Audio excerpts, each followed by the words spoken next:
Bonjour à tous, dans cette capsule, comment utiliser la relation P égale M fois G dans vos futurs exercices. Trois exemples se présenteront à vous.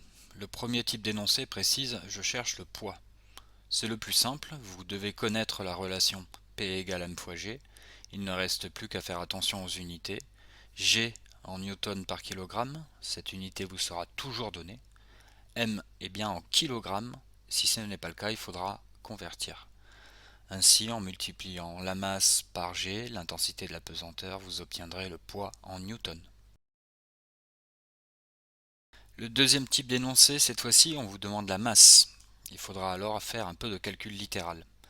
Dans la relation P égale M fois G, je cherche à isoler M. Je divise donc de chaque côté du signe égal par G.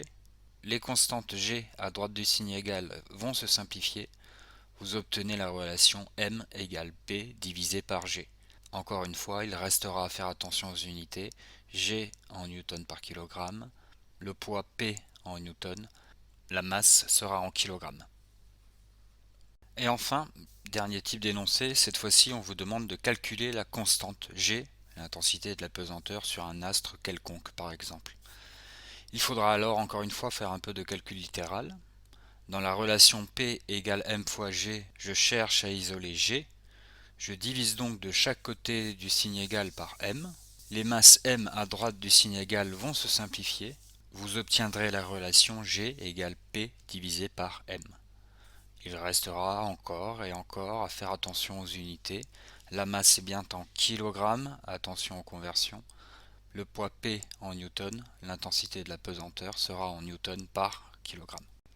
Vous venez de voir dans cette capsule les trois manières de relier la masse, le poids et l'intensité de la pesanteur. Si vous avez des questions, des remarques, n'hésitez pas et à très bientôt.